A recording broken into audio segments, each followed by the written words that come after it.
In this video, I'm going to break down the bullshit hype that comes with the words $1 million a month. Now, before you go calling BS, I want to clarify we didn't quite hit a $1 million a month, but it was in the 900s, and that was across 5 different businesses that I owned and operated at the time. 3 tire and auto shops, a wholesale company, and a freight company. Safe to say, I was a busy boy, but I'm here to share with you that being busy, having multiple businesses, and turning over massive amounts of coin doesn't necessarily mean that you're happy and making a huge profit. We have now scaled back significantly, recalibrated, and are now on the hunt for our next location. I'll be honest, after the pain and hardships that we've been through over the last few years, I didn't think I would ever see the light at the end of the tunnel. I didn't think I was going to have another crack. But after coming out the other side, stronger, wiser, and hungrier than ever, we are officially back on the road to 8 figures. Now here are some of the mistakes that I made for you to learn from. Mistake number 1, not starting separate entities for separate locations. We went from the back of my ute to 3 locations in less than 3 years. And we did that purely through cash flow and some equipment finance and no investment. Although I am extremely proud of that statement, I know that I took some shortcuts in order to reduce setup costs and keep moving forward. Saving a couple of grand here or there, setting up new entities was really only pennies compared to how much we lost when we ran into trouble. We had 3 separate locations for our point of sale software, so I could see the unique sales reports for each location. I was always keeping an eye on sales, GP percentage, GP at the end of the month. I knew what our fixed costs were for each business, like wages, leases, vehicles, insurance. However, on my profit and loss, we were slowly but surely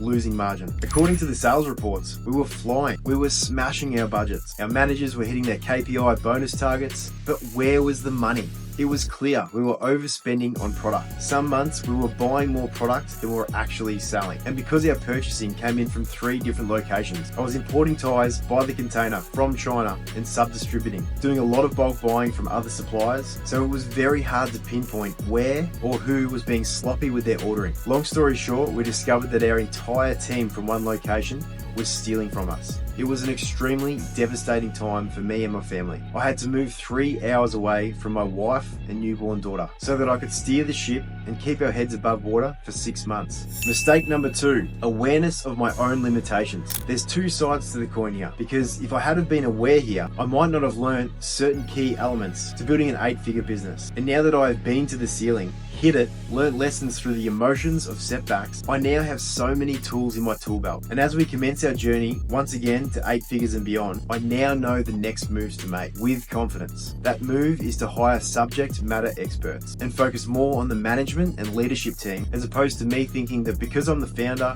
and director, I can manage and do everything, resulting in me being the bottleneck of 5 different businesses, which isn't what I signed up for when starting my entrepreneurial journey. I signed up to build a wealth machine that would give me financial and location freedom, not be imprisoned by my own business. Mistake number 3, taking too far of a geographical leap. Our second location was an easy trip, just shy of an hour away. However, our third location was 3 hours away from home base, which would be fine if we had a location nesting in between so that they were 1 to 1.5 hours away from each other. The reason I stress this now after deep reflection is going back to my why. Why do we want to scale to multiple locations? Ideally for a few reasons. 1, personal challenge and ambition, obviously. 2, to make bucket loads of money. And 3, to monopolize regions. And how are we going to do that? Through efficiency. The idea of taking over geographical market share is so that we can essentially tap into a broader market, but also do it leaner. Having multiple locations within an hour's radius of one another does make it quite easy to shift team members depending on each location's demands. One of the sales objections that I talk about inside of Auto Cartel is suiting the customer's timeline. If we don't have a particular product on the shelf, that can be game over for the deal. However, if we can transfer stock and labor within the hour, it's going to make it much easier to become unstoppable in such a competitive market. Mistake number 4, I'm going to give myself a little plug here. However, if you're still watching this video, chances are you've received some value. The mistake was honestly not investing in a coach or mentor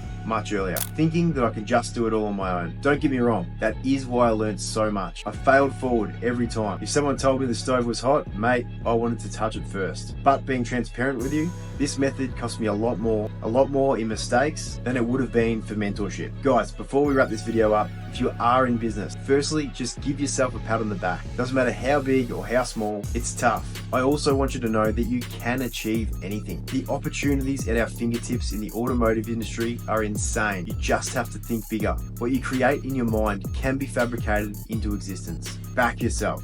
Work hard, but work smart. Just bloody go for it. Thanks for tuning in, guys. If you like this one, please let me know in the comments. And if you are in the trade, make sure to let me know what topics you want me to hit next. Cheers.